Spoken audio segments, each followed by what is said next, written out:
हामीले सुकुम्बासी समस्या भूमि समस्याको समाधान गर्न आयोग बनायौँ। धनी पूर्जा बाँड्ने बेला भइसकेपछि आयोग भङ्ग गरे। पहिले चाहिँ गरिबहरूलाई धनी पूर्जा बाँड्ने र जमिनको व्यवस्थापन गर्ने आयोगमाथि गठबन्धन सरकारले पहिले बन्चरो चलायो। त्यसैमा अब अहिले भन्ने ठाउँ केही छैन, विचाराहरू के भन्छन्? अघिल्लो सरकारले फाइल लुकाइदिएको छ। त्यो फाइल फेला पराउने खोज्दैछौँ।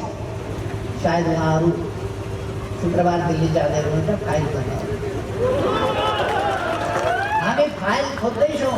फेला पारेपछि भेट्टाएपछि धनी पूर्जा बाँड्छौँ। यस्ता कुरा पनि मान्छेले गर्न सक्छन् है। तपाईँहरू कहाँ हो? गर्छन् कि गर्दैन मलाई थाहा छैन। यहाँका मान्छे कतिको झुट बोल्न सिपालु छन् त्यो मलाई थाहा छैन। तर कसैले त बोल्न पनि डर लाग्दैन।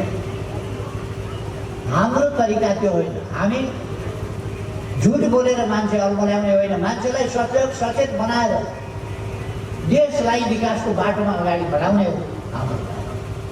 त्यस कारण म हाम्रो साथीहरूलाई आग्रह गर्न चाहन्छु, नयाँ तरिकाका साथ देश विकास कसरी गर्ने। आज जिल्ला 51 सालमा एमालेको सरकार पहिलोपल्ट बन्दाखेरि हामीले आफ्नो गाउँ आफै बनाऊ भन्ने अभियान लगेर गाउँमा विकासको बेग्लै नयाँ अभियान थाल्यो। त्यहाँदेखि गएका 3 वर्षमा त विकासका लागि अन्तरिक्षमा आफ्नो स्पेस कायम गरिएको छ। समुद्रमा हाम्रो अधिकार स्थापित गरिएको छ। विकास हुन सक्छ र हाम्रै पालामा हुन सक्छ। हामीले चौतर्फी रूपमा विकास, एउटा क्षेत्रमा मात्रै होइन सम्पूर्ण क्षेत्रमा विकास गर्नुपर्छ भनेर जुन अवधारणा अगाडि सार्यो, जुन अभियान अगाडि सार्यो, त्यसले देशमा चिन्तनमै फरक ल्याएको छ। अब अहिले हामी यो राष्ट्रिय रूपमा नै स्थानीय निर्वाचनको मुखमा छौँ। अहिलेको पार्टीको केन्द्रीय समिति पनि धेरैको जसो स्थानीय निर्वाचनकै सन्दर्भलाई लिएर त्यसै विषयमा कसरी काङ्ग्रेसले भूमिका निर्वाह गर्ने, पार्टी कसरी अगाडि बढ्ने भनेर नै यो अहिलेको केन्द्रीय समितिको छलफल र बहस केन्द्रित रह्यो। र त्यसको परिणाममा हामी सर्वसम्मतिले हामीले पार्टीको निर्णयहरू आज गरेका छौँ। त्यो निर्णयहरू अहिले प्रवक्ताले सुनाउनु हुनेछ र अब पार्टीको यो कसरी परिचालन गर्ने, के अरे यो स्थानीय तहको निर्वाचन कसरी परिचालन गर्ने सम्बन्धमा निर्णय भएको छ। र अहिलेको राष्ट्रिय जल्दोबल्दो मुद्दा कि चाहिँ यो तालमेल, निर्वाचनमा तालमेलको बारेमा पनि चाहिँ सर्वसम्मत निर्णय भएको छ। हामी गठबन्धनभित्र सर्वसम्मतिले अहिले तालमेल गरेर स्थानीय तहमा उम्मेदवारहरू चयन गर्छौँ। अनि के केन्द्रबाट तलसम्म तालमेल गरेर जाने भन्ने हो? अहिले तल स्थानीय आवश्यकता अनुसार स्थानीय साथीहरूले गर्छन्। केन्द्रले चाहिँ त रेखदेख मात्रै गर्छ। स्थानीय तहकै साथीहरूले आफ्नो निर्णय गरेर उम्मेदवार चयन गर्छन्। जे जति बाहिर आएका छन् ती सबै अनाधिकारिक हुन्। हिजो हामी निर्वाचन आयोगमा गएका छौँ। निर्वाचन आयोगमा 163 जना विवेकशील साझा पार्टीको केन्द्रीय सदस्य छ। 163 जनामा 82 जना यदि अध्यक्ष रविन्द्र मिश्रले पुर्याउन सक्नुभयो भने आधिकारिक रूपमा त्यो उहाँको हुन्छ, हामी त्यो कुरालाई मान्छौँ। तर उहाँ अल्पमतमा परिसक्नु भएको छ। यसको छानबिन छिटै हुन्छ र यो कुरा तपाईँहरूले पनि छानबिन गरिदिनु होला।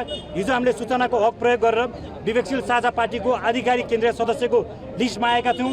त्यसमा 163 जना विवेकशील साझा पार्टीको जुन केन्द्रीय समिति छ त्यसको अधिकांश बहुमत साथीहरू हाम्रो पक्षमा हुनुहुन्छ। अहिले बाहिरबाट हेर्दाखेरि यो पार्टी अध्यक्ष रविन्द्र मिश्रको जस्तो देखिएको छ, तर त्यो होइन। भित्रपट्टिको कुरा अर्कै देखिन्छ। त्यही भएर म मिडियाका साथीहरूलाई के भन्न चाहन्छु भन्दा यो रविन्द्र मिश्र एक्लैको पार्टी होइन, यो हाम्रो पनि पार्टी हो। हजारौँ युवाहरूको पसिना रगत यसको लागि बगेको छ। तपाईँहरूले कृपया यो हाम्रो आधिकारिक आवाजहरू नागरिकको माझमा पुर्याइदिनको लागि, हामीमाथि जुन अन्याय भएको छ हाम्रो आवाजहरू पुर्याइदिनको लागि तपाईँहरूले सहयोग गरिदिनु होला। हामी बिन्ती गर्छौँ तपाईँहरूसँग। हाम्रो आवाज बाहिर राम्रोसँग जान सकेको छैन। हाम्रो अध्यक्षको जस्तो 10 लाखको फेसबुक र ट्विटर छैन। तपाईँहरूले हामीलाई साथ दिनुहोला। आज जसरी मिडियाका साथीहरूलाई भित्र जान प्रवेश गर्न रोक लगायो त्यो कुराको पनि हामी बहुत भर्सना गर्दछौँ। हामी विवेकशील साझा पार्टी वैकल्पिक राजनीति, सुसंस्कृत राजनीतिलाई कुनै पनि हालतमा राप्रवाकरण हुन दिँदैनौँ। हामी कुनै पनि हालतमा राजावादी हुन सक्दैनौँ। हामी गणतन्त्रको पक्षधर हौँ। विवेकशील साझा पार्टीलाई राप्रपामा हामी कुनै पनि हालतमा प्रवेश गर्न दिँदैनौँ। अध्यक्ष रविन्द्र मिश्रले जुन विवेकशील साझा पार्टीलाई राजावादी पार्टी बनाउने अभियानमा लाग्नुभयो र जुन हिसाबले वैकल्पिक राजनीतिलाई राप्रपामा लगेर समाहित गर्ने षड्यन्त्र गर्नुभयो, त्यसको हामी घोर भर्त्सना गर्छौँ र पार्टी जोगाउनको लागि बहुमत केन्द्रीय सदस्यहरू हिजो निर्वाचन आयोगमा गइसक्नु भएको छ। त्यसको हामी विरोध मात्रै गर्दैनौँ। विवेकशील साझा पार्टीलाई हामी जसरी पनि यो युवाहरूको सपनालाई अगाडि बढाउनको लागि, हामीहरूको सपनालाई अगाडि बढाउनको लागि हामी यसलाई निरन्तर अगाडि बढाउँछौँ। विवेकशील दुईवटा कुरामा ध्यान दिइदिनु होला। विवेकशील साझा पार्टी कुनै पनि हालतमा राप्रपाकरण हुँदैन, राप्रपासँग एकीकरण सम्भव छैन। केही व्यक्तिहरू प्रवेश गर्न सक्छन्, केही व्यक्तिहरू प्रवेश गर्न सक्छन्। हाम्रो अध्यक्षज्यू पनि प्रवेश गर्न सक्नुहुन्छ। तपाईँले आउँदा दिनमा त्यो कुरा देख्नुहुन्छ। हामी कुनै पनि हालतमा विवेकशील साझा पार्टीलाई राजावादी पार्टी बनाउन दिँदैनौँ। विवेकशील साझा पार्टीले हालै मात्रै नियुक्त गरेका प्रदेश संयोजक र प्रदेश इन्चार्जहरूलाई शुभकामना दिन आज 10 बजे कार्यक्रम आयोजना गरिएको थियो। तर पार्टीका केही विधि विधान पद्धति नमान्ने, उच्छृङ्खल, अराजक र अवाञ्छित क्रियाकलाप गर्ने एउटा समूहले पार्टी कार्यालयमा लगभग उस्तै समयमा जुधाउने गरेर कार्यक्रमको आयोजना गर्ने स्थिति भएपछि यहाँ अलिकति तनाव स्थिति भयो। विधि पद्धति र सुसंस्कृत राजनीतिको अभ्यास गर्ने पार्टीको मैदानमा आज केही साथीहरूले जे जस्तो क्रियाकलाप गर्नुभयो, जो जस्तो अभद्र, अमर्यादित किसिमको गतिविधि गर्नुभयो र तनावको स्थिति उत्पन्न हुने स्थिति लिएर आउनुभयो, त्यसप्रति हामी विवेकशील साझा पार्टीप्रति शुभेच्छा राख्ने हाम्रा तमाम शुभेच्छुकहरू र सदस्यप्रति म मेरो व्यक्तिगत तर्फबाट र पार्टीको तर्फबाट हार्दिक क्षमा याचना गर्छु। यो बिल्कुल पनि म जस्तो एउटा व्यक्ति जो निरन्तर यो सुसंस्कृत राजनीतिलाई स्थापित गर्नुपर्छ र मुलुकको विकृत राजनीतिक दलहरू जसले विकृत राजनीतिको निरन्तरता दिएका छन् उनीहरूको विकल्प बन्नुपर्छ भनेर लगातार रूपमा लागिरहेको व्यक्तिका लागि आज पार्टी कार्यालयमा जे जस्तो स्थिति साथीहरूले मुठभेड ल्याउने नियतले गर्नुभयो त्यो आफैमा दुर्भाग्यपूर्ण छ। तिनै साथीहरू हुन् जसले 2 दिन अगाडिको केन्द्रीय समितिको बैठकमा पनि पार्टी विधि पद्धति, तपाईँको बैठक सञ्चालन कार्यविधि, पार्टीको विधान अनुसार अध्यक्षले सञ्चालन गर्दाखेरि पाखुरा सुर्किएर अन्य केन्द्रीय समितिका सदस्यहरूलाई धम्काएर, तर्साएर तपाईँको विधिबाट नचल्ने र आफू अनुकूल निर्णय गराउने उहाँहरूले जुन नियोजित क्रियाकलाप गर्नुभएको थियो त्यो आजको क्रियाकलाप पनि उहाँहरूले त्यसैको निरन्तरता हो। र अब सारमा भन्नुपर्दा यो पार्टी विगत केही समय यता विकृत वामवादी सोच र विकृत वामवादी स्कुलिङको कब्जामा पर्न गइरहेको थियो। हामी त्यसलाई शुद्धिकरणको प्रयासमा सामूहिक प्रयत्नका कारण पार्टीलाई उदार लोकतान्त्रिक चरित्रको एउटा पार्टी बनाउने दिशामा लिएर गइरहेका छौँ। यस्ता घटनाहरू त्यसका छिटपुट असरहरू हुन् भनेर चाहिँ मान्न सकिँदैन, किनभने आज पार्टी कार्यालयमा ती असन्तुष्ट साथीहरूको तर्फबाट कतिपय यस्ता अनुहारहरू देखिएको छ जो यो पार्टी कार्यालयमा विगतमा कहिले पनि देखिएको थिएन।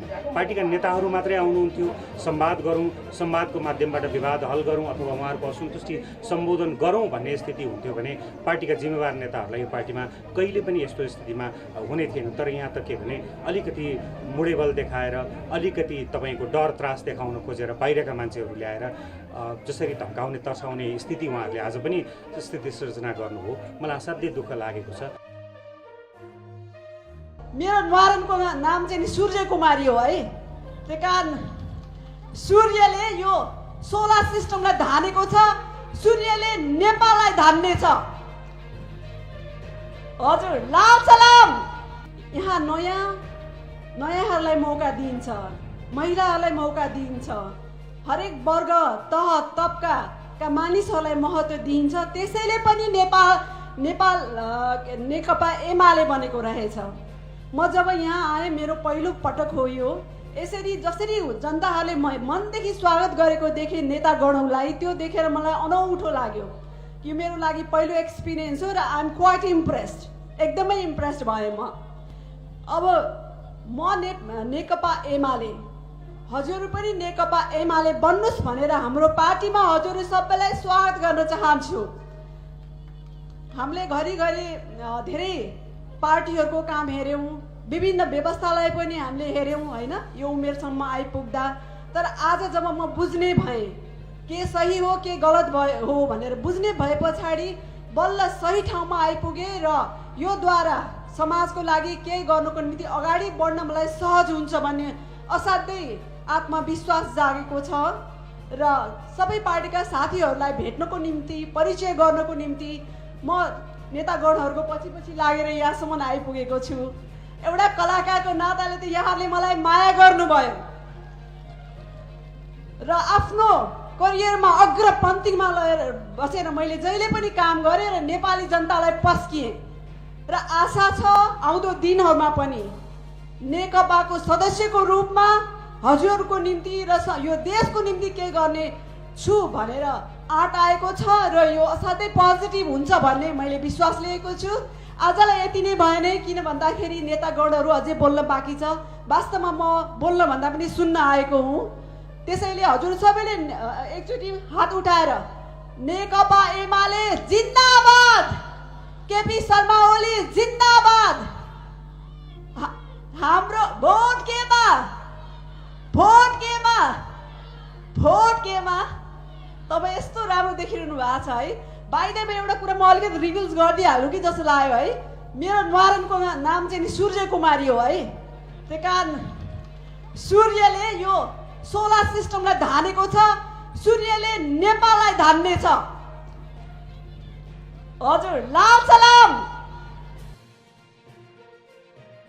सरकारको राजधानी दोहामा 2022 मार्च 26-27 में सम्पन्न हुने दोहा फोरमको 20औं संस्करणको सम्मेलनमा सहभागी हुन राष्ट्रिय योजना आयोगका उपाध्यक्ष डाक्टर विश्वनाथ पौडेलको नेतृत्वको टोलीको भ्रमणमा समर्थन गर्ने, अख्तियार दुरुपयोग अनुसन्धान आयोगका सचिव श्री स्वयं रायको मिति 2078-12-18 देखि 2078-12-27 सम्मको भारत भ्रमण स्वीकृत गर्ने, नेपाल राजस्व परामर्श विकास समितिको सदस्यमा स्याङ्जा जिल्ला वाली नपा वडा नम्बर 8 का श्री लेखनाथ शर्मा पगेनी र काठमाडौँ जिल्ला नागार्जुन नपा वडा नम्बर 1 का डाक्टर जीवन अंगाईलाई नियुक्त गर्ने, जनवादी गणतन्त्र चीन सरकारले प्रस्ताव गरेको आर्थिक तथा प्राविधिक सहायता सम्झौता अन्तर्गत प्राप्त हुने अनुदान सहायता र सीमा वारपार रेल मार्ग सम्भाव्यता अध्ययन सम्बन्धी प्रविधि सहायता स्वीकार गर्ने, चीन सरकारसँग भएको implementation agreement of China aid on oil and gas resources survey project in Nepal सम्झौताको 2 वर्ष समयावधि थप गर्ने, नेपाल र जनवादी गणतन्त्र चीन बीच शून्य भन्सार तथा कोटा रहित ड्युटी फ्री कोटा फ्री सुविधा सम्बन्धी LOE स्वीकृत गर्ने, नेपाल र जनवादी गणतन्त्र चीन बीच ग्रिड आबद्धताको संभाव्यता अध्ययन सम्बन्धी सम्झौता स्वीकृत गर्ने, दुग्ध विकास संस्थाको महाप्रबन्धक पदमा बलरा नपा 3 सर्लाही निवासी सञ्जीव झालाई नियुक्त गर्ने, जापानका लागि नेपालका पूर्व राजदूत केदार भक्त माथेमालाई जापान सरकारबाट प्रदान गरिने the order of Japan, the order of the rising sun gold and silver star सम्मान ग्रहण गर्न स्वीकृत दिने, राष्ट्रिय भूमि आयोगको सदस्यमा श्री भैरव रेग्मी तानसेन 4, पाल्पा र नापी विभागको उपमहानिर्देशक श्री करुणा केसीलाई तोक्ने, चितवन इन्जिनियरिङ क्याम्पस रामपुर चितवनलाई ब्याचलर अफ आर्किटेक्चरमा विद्यार्थी सङ्ख्या 24 जना सहितको नयाँ कार्यक्रम अध्यापन गराउन अस्थायी मान्यता प्रदान गर्ने, तिलौराकोट कपिलवस्तु क्षेत्रलाई संरक्षित स्मारक क्षेत्र घोषणा गर्ने, लोक सेवा आयोग तथा न्याय सेवा आयोगको सिफारिस बमोजिम विभिन्न सेवा समूहका राजपत्राङ्की 2य श्रेणीका अधिकृतहरूलाई सम्बन्धित सेवा समूहको राजपत्राङ्की 1म श्रेणीका पदहरूमा नियुक्त तथा पदस्थापना गर्ने, नेपाल दूरसञ्चार प्राधिकरणको सदस्य नियुक्तिको लागि सिफारिस गर्न सञ्चार तथा सूचना प्रविधि मन्त्रालयका सचिवको संयोजकत्वमा सिफारिस समिति गठन गर्ने। धन्यवाद। आफ्नो शक्ति समाप्त भएको घोषणा हो। अरूको शक्तिको भरमा बाँच्छु भन्ने हो। अझै विज्ञानको भाषामा भन्ने हो भने प्यारासाइट हरूको भाषा हो। प्यारासाइट अरूको खुन चुसेन भने बाँच्दैन, अरूको बुई चढेन भने बाँच्दैन। तराईतिर जानुभयो भने कतिपय आँपको रुखमा, विभिन्न रुखहरूमा पहेँलो एउटा डोरी जस्तो, यसो जुक्का जस्तो एक अर्कासँग टाँसिएर बसेको देखिनुहुन्छ। हेर्दा त पहेँलो, रमाइलो, झुन्ड, त्यसको कुनै काम छ? केही काम हुँदैन। त्यो बोटले खाएको कुरा अलिअलि चुसेर बाँच्ने हो। फल त त्यो बोटले नै दिने हो नि त। फल नलागोस् भनेर त्यो प्यारासाइटले बोट मार्न गएको हुन्छ। तर अलि समयपछि त्यो बोट आफै मरेर त्यो चाहिँ प्यारासाइट पहेँलो जो हो त्यो आफै मरेको हुन्छ। गठबन्धन घिट्टी घिट्टी मर्न लागेको, धार्मिक भाषामा भन्ने हो भने, पशुपतिको भाषामा भन्ने हो भने ब्रह्मनालमा पुगेको। हाम्रो धार्मिक भाषामा भन्ने हो भने घरबाट निकालेर अनि तुलसीको छेउमा राम राम भन्न लाउँछन् नि, होइन? गठबन्धन त्यसरी नै राम राम गरिरहेछन्।